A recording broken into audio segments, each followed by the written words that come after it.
वाहेगुरु जी का खालसा वाहेगुरु जी की फतेह। Welcome back to your YouTube channel Kabir academy. My name is Simranjot Singh and I am teaching you maths. ਤੇ already ਆਪਾਂ ਕਰ ਰਹੇ ਹਾਂ ਮੈਥਸ ਦੀ ਬੁੱਕ ਸੋਲਵ ਕਰ ਰਹੇ ਹਾਂ ਫॉर ਕਲਾਸ 8th ਤੇ ਆਪਾਂ ਇਸ ਤੋਂ ਪਹਿਲਾਂ ਚੈਪਟਰ ਕੰਪਲੀਟ ਕੀਤਾ ਚੈਪਟਰ 9 ਕੰਪੇਅਰਿੰਗ ਕੁਆਂਟੀਟੀਜ਼ ਤੇ ਅੱਜ ਜਿਹੜੀ ਆਪਾਂ ਵੀਡੀਓ ਬਣਾਉਣ ਜਾ ਰਹੇ ਹਾਂ that is for the new chapter that is chapter 11। Chapter 11 ਆਪਾਂ ਕਰਨ ਲੱਗੇ ਹਾਂ। ਉਹਦੇ ਵਿੱਚ ਕੀ ਹੈ ਆਪਾਂ ਇਹ ਆਲਰੇਡੀ ਪਹਿਲਾਂ ਥੋੜਾ ਜਿਹਾ ਪੜ੍ਹਿਆ ਵੀ ਹੋਇਆ ਤਾਂ ਕਰਕੇ ਥੋੜਾ ਈਜ਼ੀ ਵੀ ਹੈ ਬੱਚਿਆਂ ਲਈ ਕਰਨਾ। So that's why I am going to start this. Chapter ਦਾ ਨੇਮ ਹੈ simple interest and compound interest. Simple interest ਤੁਸੀਂ ਆਲਰੇਡੀ ਪਿਛਲੀਆਂ ਕਲਾਸਿਸ 'ਚ ਸ਼ਾਇਦ ਕੀਤਾ ਹੋਵੇਗਾ। ਕੰਪਾਊਂਡ ਇੰਟਰਸਟ ਕਿਵੇਂ ਕੱਢੀਦਾ ਉਹ ਆਪਾਂ ਇਹਦੇ ਵਿੱਚ ਡਿਸਕਸ ਕਰਾਂਗੇ। ਠੀਕ ਹੈ ਤੇ ਮੈਂ ਚੈਪਟਰ ਦਾ ਨੇਮ ਲਿਖ ਦੇਣਾ। Chapter name is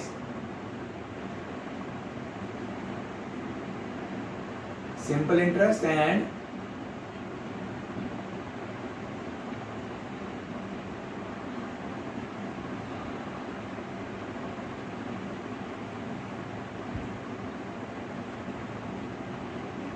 compound interest. ये विद हेल्प ऑफ एग्जांपल ਆਪਾਂ ਕਰਾਂਗੇ ਕਿ ਇਹ ਸਿੰਪਲ ਇੰਟਰਸਟ ਇੱਕ ਐਗਜ਼ਾਮਪਲ ਵਿੱਚ ਮੈਂ ਕਰਕੇ ਦਿਖਾਊਂਗਾ। ਉਸੇ ਐਗਜ਼ਾਮਪਲ ਨੂੰ ਮੈਂ ਸੋਲਵ ਕਰਾਂਗਾ for finding out it's compound interest.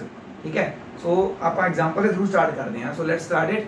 ਮੈਂ ਸਟਾਰਟ ਕਰਨ ਤੋਂ ਪਹਿਲਾਂ ਮੈਂ ਤੁਹਾਨੂੰ ਪਹਿਲਾਂ ਹੀ ਸਕਰੀਨਸ਼ਾਟ ਸ਼ੇਅਰ ਕਰ ਦੇਣਾ ਜੋ ਆਪਾਂ ਅੱਜ ਪੜ੍ਹਨਾ ਹੈ ਤੇ ਤੁਸੀਂ ਉਹ ਦੇਖ ਲਓ। ਥੋੜੀਆਂ ਐਗਜ਼ਾਮਪਲਸ ਕਰਾਂਗੇ, ਜ਼ਿਆਦਾ ਵੱਡੀ ਵੀਡੀਓ ਨਹੀਂ ਬਣਾਵਾਂਗੇ। ਸਿੰਪਲ ਇੰਟਰਸਟ ਕੰਪਾਊਂਡ ਇੰਟਰਸਟ ਦੇ ਰਿਲੇਟਡ ਠੀਕ ਹੈ ਕੋਸ਼ਿਸ਼ ਕਰਾਂਗੇ ਵੀ ਜਿੰਨੀਆਂ ਵੀ ਹੋ ਸਕਣ ਕਵਰ ਕਰ ਲਈਏ। ਜੇ ਬਾਈ ਚਾਂਸ ਕੁਝ ਰਹਿੰਦੀਆਂ ਹੋਣਗੀਆਂ ਤਾਂ ਨੈਕਸਟ ਵੀਡੀਓ ਦੇ ਵਿੱਚ ਉਹਨੂੰ ਕਵਰ ਕਰਕੇ ਤੇ ਕੁਝ ਐਕਸਰਸਾਈਜ਼ ਸਮਝ ਵੀ ਕਰਾਂਗੇ। ਠੀਕ ਹੈ तो स्क्रीनशॉट देख लो।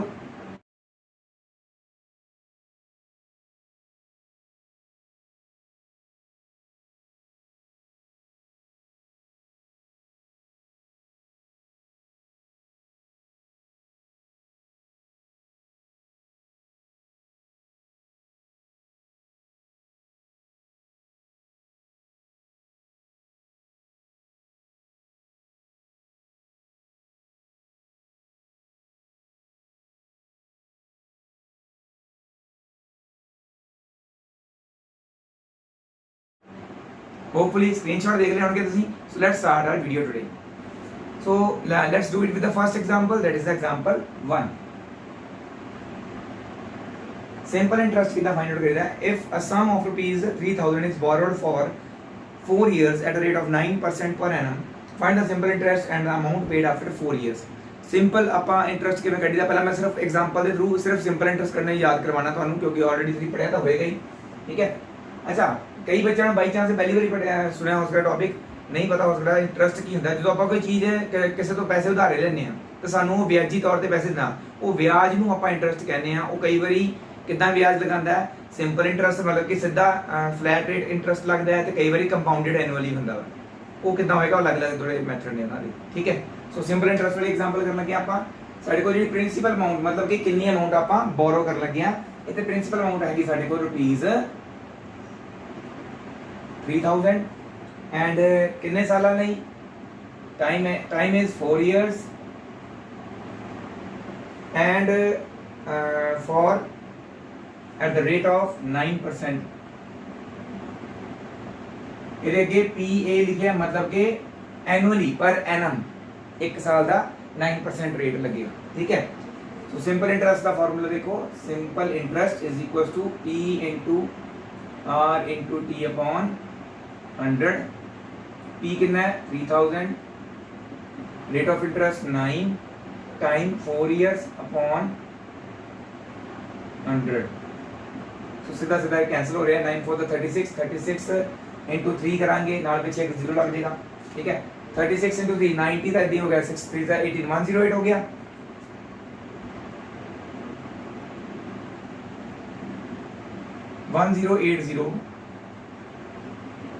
रुपीज आ गया सिंपल इंटरेस्ट मतलब कि इन्ना उन्हें ब्याज ही सिर्फ भरना है सिर्फ इन्ना तो ब्याज ही है 4 साल का।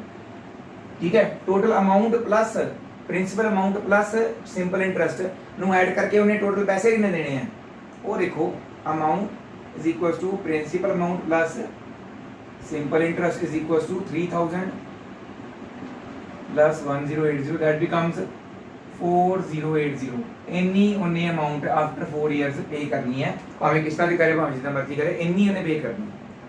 ठीक है सो ਇਹ ਸੀਗਾ ਸਿੰਪਲ ਇੰਟਰਸਟ ਦਾ। ਇਸੇ ਤਰੀਕੇ ਨਾਲ ਕੰਪਾਊਂਡ ਇੰਟਰਸਟ ਕਿਵੇਂ ਕਰੀਦਾ ਉਹ ਤੁਹਾਨੂੰ ਮੈਂ ਨੈਕਸਟ ਐਗਜ਼ਾਮਪਲ ਦੇ ਥਰੂ ਸਮਝਾਣਾ ਇਹਨੂੰ ਤੁਸੀਂ ਕਰ ਲਓ ਨੋਟ ਡਾਊਨ। तो इसी तरीके ਨਾਲ ਨੈਕਸਟ ਐਗਜ਼ਾਮਪਲ ਕਰਦੇ ਹਾਂ। ਨੈਕਸਟ ਐਗਜ਼ਾਮਪਲ ਹੈ related to the compound interest. Compound interest ਕਿਵੇਂ ਫਾਈਂਡ ਆਊਟ ਕਰੀਦਾ ਇਹਦੇ ਨਾਲ ਦੋ ਤਰੀਕੇ ਆ। ਕੰਪਾਊਂਡ ਇੰਟਰਸਟ ਫਾਈਂਡ ਆਊਟ ਕਰਨ ਦੇ। ਇੱਕ ਤਾਂ ਯੂਜ਼ਿੰਗ ਸਿੰਪਲ ਇੰਟਰਸਟ ਆਪਾਂ ਕੰਪਾਊਂਡ ਇੰਟਰਸਟ ਕਿਵੇਂ ਕੱਢਣਾ ਹੈ, ਇੱਕ ਹੁੰਦਾ ਹੈ ਡਾਇਰੈਕਟ ਫਾਰਮੂਲਾ। तो एक एग्जांपल मैं ਤੁਹਾਨੂੰ ਕਰਾਉਂਗਾ ਸਿੰਪਲ ਇੰਟਰਸਟ ਯੂਜ਼ ਕਰਕੇ ਕੰਪਾਊਂਡ ਇੰਟਰਸਟ ਕਿਵੇਂ ਕੱਢਣਾ ਹੈ, ਤੇ ਦੂਸਰਾ ਮੈਂ ਤੁਹਾਨੂੰ ਕਹੂੰਗਾ ਡਾਇਰੈਕਟ ਕੰਪਾਊਂਡ ਇੰਟਰਸਟ ਦਾ ਫਾਰਮੂਲਾ ਸਾਡੇ ਕੋਲ ਕੀ ਹੈ ਉਹ ਕਰਵਾਉਂਗਾ। ਓਕੇ, तो देखो ਪਹਿਲਾਂ ਹੁਣ ਆਪਾਂ एग्जांपल 2 ਹੈ ਜਿਹੜੀ ਆਪਣੇ ਕੋਲ, ਉਹਦੇ ਵਿੱਚ ਦਿੱਤਾ ਕੀ ਹੋਇਆ, find the amount and compound interest on ₹2000। मतलब किसी ने प्रिंसिपल अमाउंट कितनी बाय की थी, ₹2000। ठीक है, आ सामने रुपीस का साइन है। For 2 years at the rate of 5%, rate है ਤੁਹਾਡਾ 5% पर एनम। ਇਹਦਾ मतलब ऑलरेडी ਦੱਸਿਆ ਹੈ, पर एनम मतलब annually. And for 2 years time 2 years compounded annually. ਇੱਥੇ हम कंपाउंडेड एनुअली क्यों लिख ਰਹੇ ਨੇ, ਇਹਦਾ मतलब ਅੱਗੇ ਸਮਝ ਆਏਗਾ ਜਦੋਂ ਆਪਾਂ ਕਨਵਰਜਨ ਕਰਨੀ ਹੈ। ਕੰਪਾਊਂਡਡ ਐਨੂਅਲੀ ਤੋਂ ਇਲਾਵਾ ਹੋਰ ਕੀ ਹੁੰਦਾ ਹੈ ਉਹ ਅੱਗੇ ਕਰਵਾਉਣਾ ਮੈਂ ਨੈਕਸਟ। हाँ, आपा करना है कंपाउंड इंटरेस्ट। कंपाउंड इंटरेस्ट करना है यूजिंग सिंपल इंटरेस्ट। ठीक है, तो दैट मीन्स आपा की करांगे, पहले आपा कटांगे सिंपल इंटरेस्ट वाला फार्मूला यूज करना है। बदल की लिखांगे आपा SI1, मतलब कि simple interest for the first year. 2 साल ने, पहले साल सिंपल इंटरेस्ट कितना लग गया वो कटना है ऑन द अमाउंट। आप साडी पहले साल प्रिंसिपल अमाउंट कितनी सी 2000। P1 रेट ऑफ इंटरेस्ट उन्ना ही रहेगा, बट टाइम जो 2 ईयर्स का आपको 2 हिस्सों में वंड लेना। ठीक है, ਉਹਦੇ ਵਿੱਚ टाइम T1 है ਜਿਹੜਾ 1 ईयर, एक एक करके एक साल का करना ਆਪਾਂ कंपाउंड इंटरेस्ट करने ਲਈ। फर्स्ट केस आ गया टाइम T1 1 ईयर है, थे P1 अपना आप ऑलरेडी दसिया 2000 है, ते रेट ऑफ इंटरेस्ट को नहीं है, आप ऐसा ही करना। ठीक है, अपॉन 100।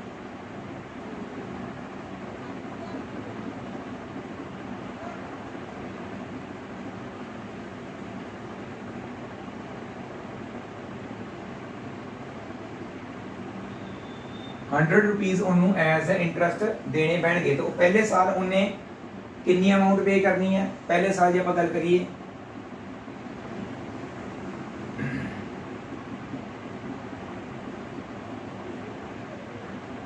सॉरी 2000 प्लस 100 ये बन गया 2100। नाउ सेकंड केस एंड ਇਹਦੇ ਵਿੱਚ ਆਪਾਂ ਕਹਿੰਦੇ simple interest for the second year. ठीक है, सेकंड ईयर ਨੂੰ ਕਿੰਨਾ ਇੰਟਰਸਟ ਪੇ ਕਰਨਾ ਪਏਗਾ, ਉਹਦੇ ਅਕੋਰਡਿੰਗਲੀ ਕਿੰਨੀ ਅਮਾਉਂਟ ਪੇ ਕਰਨੀ ਪਏਗੀ। ਸੋ ਜੋ ਸਾਡੀ ਇੱਥੇ ਅਮਾਉਂਟ ਆਈ ਹੈ ਨਾ A1, ਉਹੀ ਸਾਡੀ ਸੈਕੰਡ ਈਅਰ ਦੇ ਵਿੱਚ ਪ੍ਰਿੰਸੀਪਲ ਅਮਾਉਂਟ ਬਣ ਜਾਂਦੀ ਹੁੰਦੀ ਹੈ।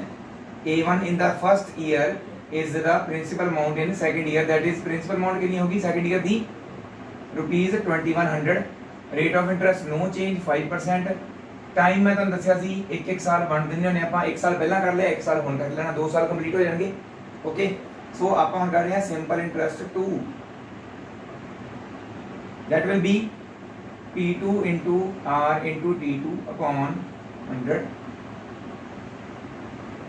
दूसरी टाइम प्रिंसिपल अमाउंट कितनी है, वही जो पहला अमाउंट अपनी निकली है, into rate of interest 5 into time 1 year upon 100।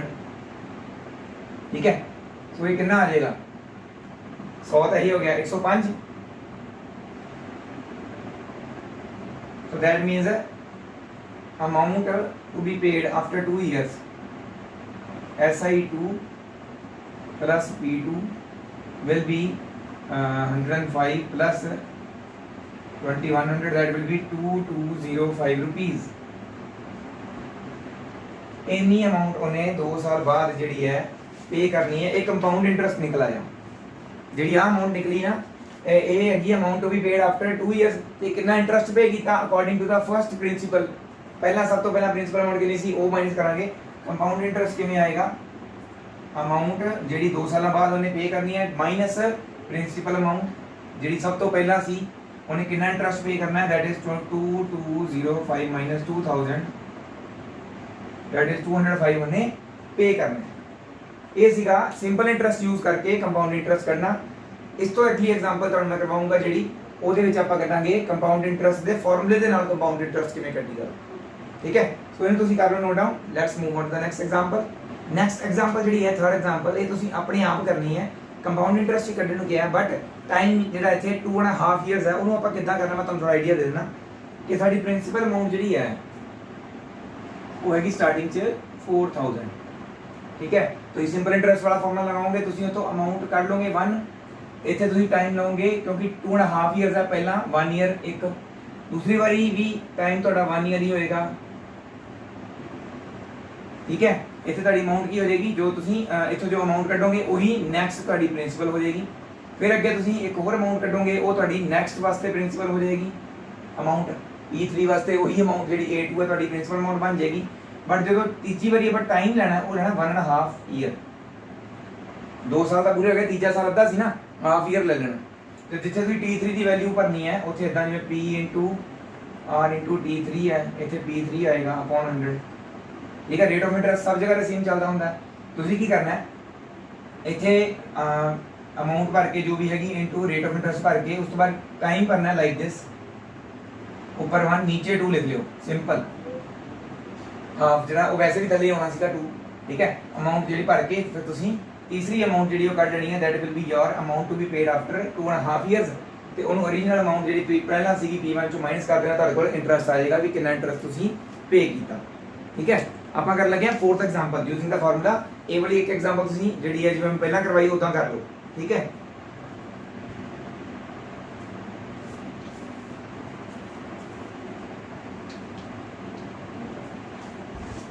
तो 4th एग्जांपल की है sum of rupees 5000 has borrowed at a rate of 10% per annum for 3 years ठीक है। principal amount is 5000 rate of interest is 10% time is 3 years। हम compound interest के फॉर्मूले ना करांगे अपन ठीक है। सिंपल इंटरेस्ट वाला फॉर्मूला तो ऑलरेडी आंदा उन्होंने क्या किया है find the simple interest and compound interest after 3 years when the interest is compounded annually। Compound interest भी करना है सिंपल इंटरेस्ट भी करना है। Simple interest already you know दोनों में फर्क पता लग जाएगा ना भी केड़ा कितना अपन फर्क पैंदा है सिंपल इंटरेस्ट दे नाल ते कंपाउंड इंटरेस्ट दे नाल।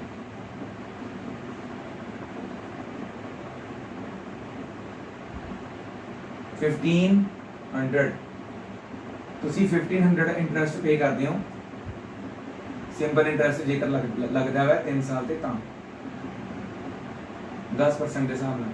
ਹੁਣ ਆਂਦੀ ਗੱਲ ਕੰਪਾਊਂਡ ਇੰਟਰਸਟ ਕੱਢਣ ਦੀ ਠੀਕ ਹੈ। ਕੰਪਾਊਂਡ ਇੰਟਰਸਟ ਜਿਹੜਾ ਉਹ ਸਿੱਧਾ ਨਹੀਂ ਨਿਕਲਦਾ ਪਹਿਲਾਂ ਸਾਨੂੰ ਅਮਾਉਂਟ ਕੱਢਣੀ ਪੈਂਦੀ ਹੈ।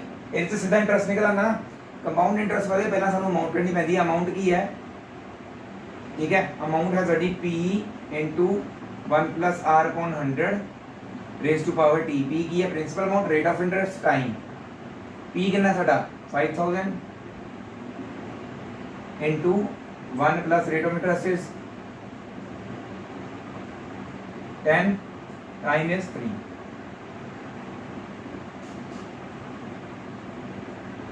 so ਇਹਨੂੰ ਜਦੋਂ ਆਪਾਂ ਐਲਸੀਐਮ ਲੈ ਕੇ ਸੋਲਵ ਕਰਾਂਗੇ 11/10 ਬਣ ਜਾਏਗਾ। ਸੋਲਵ ਕਰ ਲੈਣਾ ਤੁਸੀਂ 1 plus 1/10 है ना ठीक है। तो 10 plus 1 11/10 हो जाएगा and it's raise to power 3 सीगा। सो ਇਹਨੂੰ ਆਪਾਂ ਇਦਾਂ ਲਿਖ ਸਕਦੇ ਹਾਂ 3 ਵਾਰੀ ਲਿਖ ਲਓ ਇਹ ਤਿੰਨੋਂ 0 ਦੇ ਨਾਲ ਕੱਟ ਜਾਣਗੀਆਂ ਬਚੇਗਾ ਕੀ ਕੱਲਾ 5 ਇੱਥੇ 11 into 11 into 11 ਸੋ 11 into 11 into 11 ਦਾ 1331 into 5 ਕਰ ਦਿਆਂਗੇ। ਸੋ ਸਾਡਾ ਕਿੰਨਾ ਆ ਜਾਏਗਾ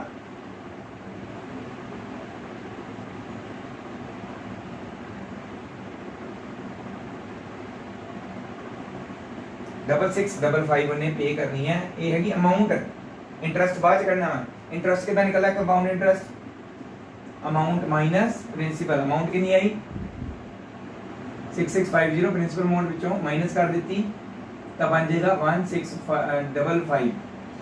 ਇਹਦੇ ਵਿੱਚ ਜਿਹੜਾ ਕੰਪਾਊਂਡ ਇੰਟਰਸਟ ਲਗਾ ਰਿਹਾ ਸਾਨੂੰ ਅਮਾਉਂਟ ਦੇ ਰਿਹਾ ਉਹਦੇ ਵਾਸਤੇ ਕੰਪਾਊਂਡ ਇੰਟਰਸਟ ਫਾਇਦੇਮੰਦ ਹੈ। ਸਾਡੇ ਵਾਸਤੇ ਜੇ ਅਸੀਂ ਬੋਰੋ ਕਰ ਰਹੇ ਹਾਂ ਸਾਡੇ ਵਾਸਤੇ ਸਿੰਪਲ ਇੰਟਰਸਟ ਵਾਲਾ ਬੈਨੀਫੀਸ਼ੀਅਲ ਹੈ ਠੀਕ ਹੈ।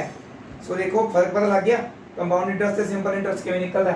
ਪਹਿਲਾਂ ਇਹ ਚ ਅਮਾਉਂਟ ਨਿਕਲਦਾ ਕੰਪਾਊਂਡ ਇੰਟਰਸਟ ਵਾਸਤੇ ਪਹਿਲਾਂ ਅਮਾਉਂਟ ਨਿਕਲਦੀ ਹੈ ਸਿੱਧੀ ਵੀ ਇਨਕਲੂਡਿੰਗ ਇੰਟਰਸਟ ਵਾਲੀ ਅਮਾਉਂਟ ਹੈ। ਇੰਟਰਸਟ ਇਨਕਲੂਡਡ ਹੈ ਇਹਦੇ ਵਿੱਚ ਆਲਰੇਡੀ ਆਪਾਂ ਨੂੰ ਅਲੱਗ ਤੋਂ ਕੱਢਣਾ ਪੈਂਦਾ ਕੰਪਾਊਂਡ ਅਮਾਉਂਟ ਚੋਂ ਪ੍ਰਿੰਸੀਪਲ ਮਾਈਨਸ ਕਰਕੇ। ਇੱਧਰ ਸਿੱਧਾ ਸਾਡਾ ਇੰਟਰਸਟ ਨਿਕਲਦਾ ਵਾ। ਆਪਾਂ ਅਮਾਉਂਟ ਕੱਢਣ ਵਾਸਤੇ simple interest plus principal interest principal amount ਕਰਦੇ ਹਾਂ ਠੀਕ ਹੈ।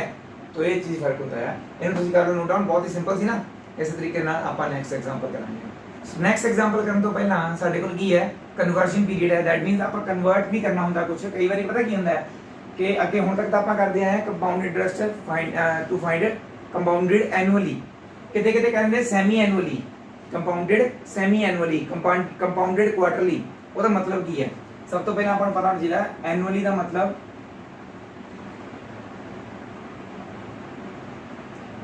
ईयरली, ठीक है। एक ईयर कितने मंथ्स होंगे है? 12 मंथ्स होंगे है, तो पता ही अपन।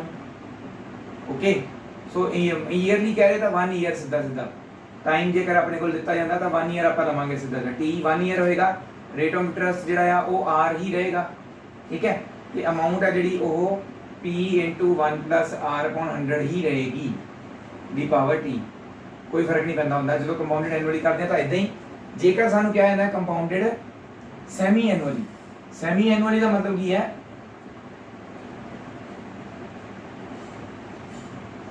हाफ ईयरली, ठीक है जी। हाफ ईयर मतलब 6 मंथ्स, सीधी जी गल है। कि किन्ने किन्ने बारी 6 मंथ्स ने अपने को एक साल 'ਚ 2 बारी 6 मंथ्स आंदे हैं ना, ਤਾਂ साल कंप्लीट ਹੁੰਦਾ है। दैट मीनस टाइम ਜਿਹੜਾ ਵਾ ਫਿਰ ਆਪਾਂ ਜਿੱਥੇ 1 ईयर ਲੈ ਰਹੇ ਹਾਂ, ਕਿਉਂਕਿ ईयरली ਸੀ 1 ਲੈ ਰਹੇ ਹਾਂ, ਹੁਣ ਇਹ ਸੈਮੀ ਐਨੂਅਲੀ ਇੱਕ ਸਾਲ 'ਚ 2 ਵਾਰੀ ਆਂਦਾ। तो दैट मीनस ਇੱਥੇ ਆਪਾਂ ਜਿਹੜਾ ਟਾਈਮ ਹੋਏਗਾ ਇੱਥੇ ਕੱਲਾ टी ਸੀ ਜੋ ਵੀ ਸੀਗਾ 1 ਸੀ, ਇੱਥੇ ਡਬਲ ਹੋ ਜਾਏਗਾ। ਜੋ ਵੀ ਸਾਨੂੰ ਟਾਈਮ ਦਿੱਤਾ ਜਾਏਗਾ, ਜੇ ਕੰਪਾਊਂਡਡ ਸੈਮੀ ਐਨੂਅਲੀ ਕਿਹਾ ਗਿਆ ਜਿਵੇਂ ਸਪੋਜ਼ ਸਾਨੂੰ ਟਾਈਮ ਦਿੱਤਾ ਜਾਂਦਾ 2 ਇਅਰਸ, ਤੇ ਜਦੋਂ ਕਹਿਣਗੇ ਨਾ ਸੈਮੀ ਐਨੂਅਲੀ ਫਿਰ ਆਪਾਂ ਟਾਈਮ ਨੂੰ ਮਲਟੀਪਲਾਈ ਕਰਾਂਗੇ ਵਿਦ 2 ਤੇ ਸਾਡੇ ਕੋਲ 4 ਹਾਫ ਇਅਰਸ ਆ ਜਾਣਗੇ। 4 ਹਾਫ ਇਅਰਸ ਆ ਜਾਣਗੇ, ਹੈ ਨਾ।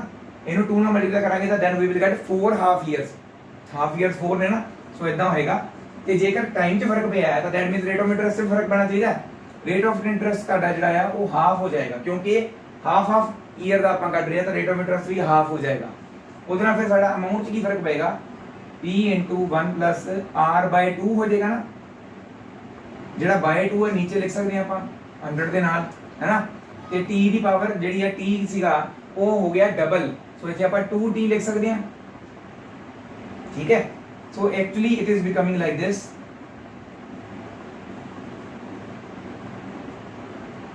ਇਦਾਂ ਯਾਦ ਕਰ ਲਓ, ਠੀਕ ਹੈ। ਨਾਓ ਜੇ ਉਹ ਕਹਿੰਦੇ ਨੇ ਕੁਆਟਰਲੀ, ਕੁਆਟਰਲੀ ਦਾ ਮਤਲਬ ਕੀ ਹੁੰਦਾ ਹੈ? 1/4 ਆਫ ਈਅਰ। 1/4 ਆਫ ਈਅਰ ਮਤਲਬ 3 ਮੰਥਸ। ਕਿੰਨੀ ਵਾਰੀ ਇੱਕ ਸਾਲ ਦੇ ਵਿੱਚ 3 ਮੰਥਸ ਆਉਂਦੇ ਨੇ? 3 4 ਦਾ 12, 4 ਵਾਰੀ ਆਉਂਦੇ ਨੇ। ਸੋ ਦੈਟ ਮੀਨਸ ਜਿਹੜਾ ਆਪਾਂ ਪਹਿਲਾਂ ਜੇ 1 ਈਅਰ ਦਿੱਤਾ ਸਾਨੂੰ ਤਾਂ ਆਪਾਂ ਜੇ ਕੁਆਟਰਲੀ ਕੱਢਣਾ ਹੈ ਤਾਂ 4 ਨਾਲ ਮਲਟੀਪਲਾਈ ਕਰਾਂਗੇ। 4 ਕੁਆਟਰ ਈਅਰਸ, 4 ਕੁਆਟਰ ਈਅਰਸ ਆਏ ਆਪਣੇ ਕੋਲ ਇੱਥੇ। ਤੇ ਜੇਕਰ ਆਪਾਂ ਮਲਟੀਪਲਾਈ 4 ਨਾਲ ਕਰ ਰਹੇ ਤਾਂ ਰੇਟ ਆਫ ਇੰਟਰਸਟ ਵੀ 4 ਜਿਹੜਾ ਹੈ 1/4 ਹੋ ਜਾਏਗਾ। ਉਹਦੇ ਨਾਲ ਕੀ ਹੋਏਗਾ? ਫਰਕ ਪਏਗਾ ਸਾਡੀ ਪ੍ਰਿੰਸੀਪਲ ਅਮਾਉਂਟ ਹੈ, ਜਿਹੜੀ ਅਮਾਉਂਟ ਹੈ ਉਹਦੇ ਵਿੱਚ ਫਾਰਮੂਲੇ 'ਚ ਕੀ ਫਰਕ ਪਏਗਾ? 1 + R/4 ਹੋ ਰਿਹਾ ਤਾਂ 4 ਜਿਹੜਾ ਨੀਚੇ ਆਪਾਂ 100 ਨਾਲ ਮਲਟੀਪਲਾਈ 'ਚ ਲਿਖ ਸਕਦੇ ਹਾਂ। ਟਾਈਮ ਜਿਹੜਾ 4 ਟਾਈਮਸ ਹੋ ਜਾਏਗਾ, 4 ਗੁਣਾ ਜ਼ਿਆਦਾ। So it becomes P * 1 + R/400 * 40। ਮਤਲਬ ਜਦੋਂ ਤੁਹਾਨੂੰ ਐਨੂਅਲੀ ਕਿਹਾ ਗਿਆ ਆਹ ਫਾਰਮੂਲਾ ਯੂਜ਼ ਕਰਨਾ ਹੈ, ਠੀਕ ਹੈ। ਜਦੋਂ ਤੁਹਾਨੂੰ ਕਿਹਾ ਗਿਆ ਵਾ ਸੈਮੀ ਐਨੂਅਲੀ ਆਹ ਫਾਰਮੂਲਾ ਯੂਜ਼ ਕਰਨਾ ਹੈ, ਜਦੋਂ ਕੁਆਟਰਲੀ ਕਿਹਾ ਗਿਆ ਤੇ ਆਹ ਵਾਲਾ ਫਾਰਮੂਲਾ ਯੂਜ਼ ਕਰਨਾ ਹੈ। ਇਹਨੂੰ ਤੁਸੀਂ ਨੋਟ ਡਾਊਨ ਕਰ ਲਓ, ਠੀਕ ਹੈ। ਤੇ ਆਪਾਂ ਇਸ ਵਾਲਾ ਐਗਜ਼ਾਮਪਲ ਕਰਦੇ ਹਾਂ। तो इस तरीके से एक बार नेक्स्ट एग्जांपल करते हैं। एग्जांपल 5 ਉਹਦੇ ਵਿੱਚ ਕੀ ਹੈ? सम ऑफ 10,000 ਦਿੱਤੀ ਗਈ ਸਾਨੂੰ, ਇਨਵੈਸਟਡ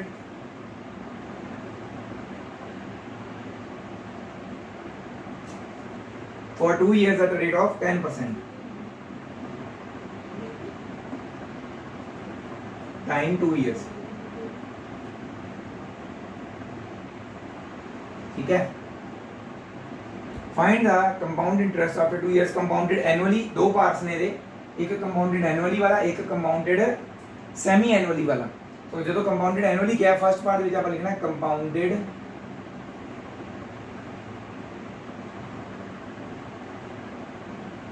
एनुअली। और कंपाउंडेड एनुअली साडी अमाउंट की होंदी है P * 1 + R/100⁻², दैट इज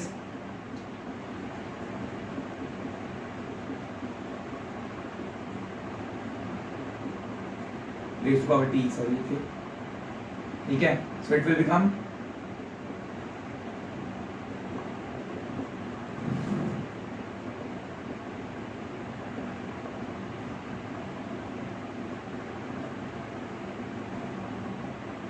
कितने पे करने आप 1331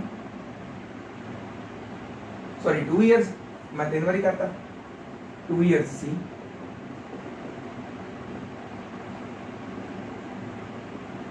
ओके सो 12100 इन्नी अमाउंट पे करनी पैंदी जे कंपाउंडेड एनुअली आप करते फॉर 2 इयर्स दूसरा आप करते हैं फॉर कंपाउंडेड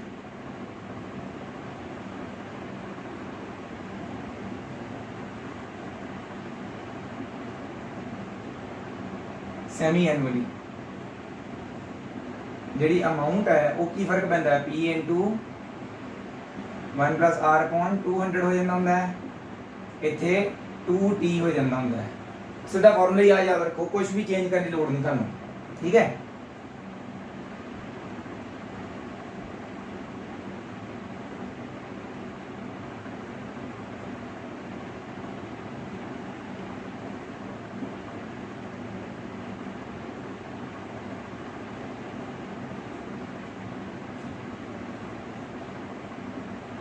नीचे 20 आएगा 20 plus 121 by 20 raise to power 2 2s are 4 so it becomes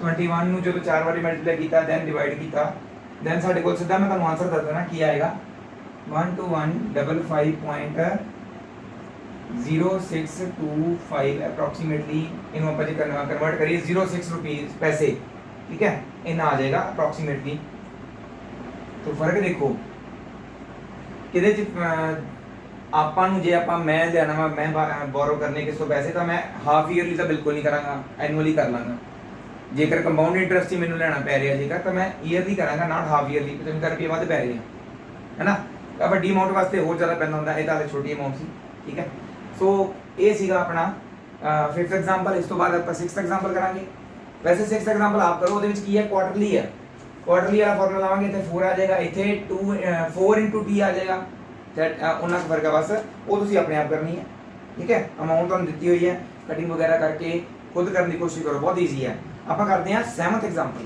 ठीक है सो 7th एग्जाम्पल आप करेंगे उस तो बाद एक्सरसाइज स्टार्ट होती है वो वास्ते अलग वीडियो बनाऊंगा मैं क्योंकि वो काफ़ी क्वेश्चन ऐसे है ने जो कराने जरूरी है ठीक है तो मैं करवाऊंगा नैक्सट वीडियो के अज तुम सिर्फ एग्जाम्पल वाली करनी है तो अन नोट डाउन कर लो आप 7th एग्जाम्पल करने वाले चलिए फिर last example 7th Mohit invested ₹12,000 principal amount example 7 that is 12,000 उन्हें इन्वेस्ट किए रेट ऑफ इंटरेस्ट कितना आया 5% पर एनम कंपाउंडेड एनुअली हुई है कहने कितने साल इन्वेस्ट किए उन्हें ताकि अमाउंट बन जाए हम सानू इस अमाउंट दी हुई है ठीक है आप टाइम कढ़ना टाइम नहीं गिवन आप फार्मूला तो वही लगेगा amount is equal to P into 1 plus R upon 100 raise to power T okay so amount कितनी है 13230 is equal to principal amount कितनी है इतनी 1 प्लस रेट ऑफ इंटरेस्ट कितना है 5 upon 100 raise to power t 5 1 5 5 2 10 so 21/20 बन जाएगा इतने दी पावर t ते इधर आ जाएगा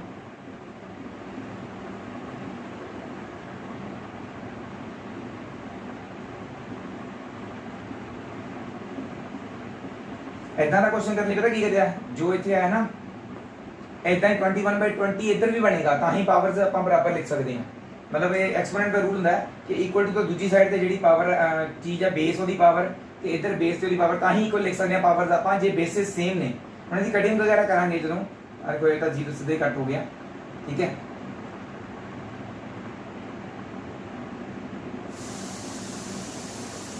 3 4 12 3 4 12 3 1 3 3 4 12 ਸੋ ਆਪਣੇ ਕੋਲ 441/400 ਆ ਰਿਹਾ, ਇਹਦਾ 21/20 ਆ ਰਿਹਾ। ਆਪਾਂ ਕੀ ਕਰਨਾ ਹੁੰਦਾ, ਇਹਦੇ ਫੈਕਟਰਸ ਬਣਾਉਣੇ ਹੁੰਦੇ ਨੇ। ਵੈਸੇ ਤਾਂ ਆਪਾਂ ਨੂੰ ਪਤਾ ਹੈ ਕਿ 441/21 ਦਾ ਸਕੁਅਰ ਹੈ, ਇਹ 20 ਦਾ ਹੈ। तो ऐसे आप सीधा लिख सकते हैं 21/20 ਦਾ ਸਕੁਅਰ इज इक्वल टू 21/20 ਦਾ ਪਾਵਰ t। ਜੇ ਨਾਮ ਹੀ ਪਤਾ ਲੱਗਦਾ ਨਾ ਦੈਟ ਮੀਨਸ ਜੋ ਵੀ ਇਹ ਤਾਂ ਆਏਗਾ ਨਾ ਚੀਜ਼ ਉਹ 21 ਦੀ ਪਾਵਰ ਸਮਥਿੰਗ ਹੋਏਗਾ, ਇੱਧਰ ਥੱਲੇ ਵਾਲੀ 20 ਦੀ ਪਾਵਰ ਸਮਥਿੰਗ ਹੋਏਗੀ, ਉਹ ਕੱਢ ਲੈਣਾ ਵੀ ਕਿਹੜੇ ਫੈਕਟਰਸ ਬਣ ਗਏ। ਠੀਕ ਹੈ, ਹੁਣ ਦੇਖੋ bases same powers are equal, so from here we get that t ਦੀ ਵੈਲਿਊ ਕਿੰਨੀ ਹੈ 2 years. t is equal to 2 है, पावर बेसिस सेम ने जेकर इक्वल टू दोनों पासे देन ਆਪਾਂ ਪਾਵਰਸ ਬਰਾਬਰ ਲਿਖ ਸਕਦੇ ਹਾਂ। ਸੋ ਟਾਈਮ ਆ ਗਿਆ ਵੀ 2 ਸਾਲ ਵਾਸਤੇ ਜੇਕਰ ਕਰੇ ਤਾਂ ਅਮਾਉਂਟ ਇੰਨੀ ਬਣੇਗੀ। ਠੀਕ ਹੈ, ਸੋ ਇਹ ਸੀ ਆਪਣੀ ਐਗਜ਼ਾਮਪਲਸ ਸਾਰੀਆਂ and introduction to the chapter. Next video 'ਚ ਆਪਾਂ ਕਰਾਂਗੇ ਐਕਸਰਸਾਈਜ਼ 11.1 ਤੇ ਮੇਰੇ ਨਾਲ ਇੱਦਾਂ ਬਣ ਜਾਣਾ ਤੇ ਆਪਾਂ ਇੱਦਾਂ ਹੀ ਸੋਲਵ ਕਰ ਲਵਾਂਗੇ। ਇਹਨੂੰ ਤੁਸੀਂ ਹੋਪਫੁਲੀ ਸਕਰੀਨਸ਼ਾਟ ਲੈ ਲਿਆ ਹੋਵੇਗਾ ਤੇ ਨੈਕਸਟ ਵੀਡੀਓ 'ਚ ਮਿਲਦੇ ਹਾਂ। ਇਹਦੇ ਸਪੋਰਟ ਕਰਦੇ ਰਹੋ, ਇੱਦਾਂ ਹੀ ਮੈਨੂੰ ਜਿੰਨਾ ਹੋ ਸਕੇ ਫੋਲੋ ਕਰਦੇ ਰਹੋ, ਸ਼ੇਅਰ ਕਰਦੇ ਰਹੋ ਮੇਰੀ videos. Thank you very much to all the viewers at the end. Waheguru ji ਕਾ ਖਾਲਸਾ, ਵਾਹਿਗੁਰੂ ਜੀ ਕੀ ਫਤਿਹ।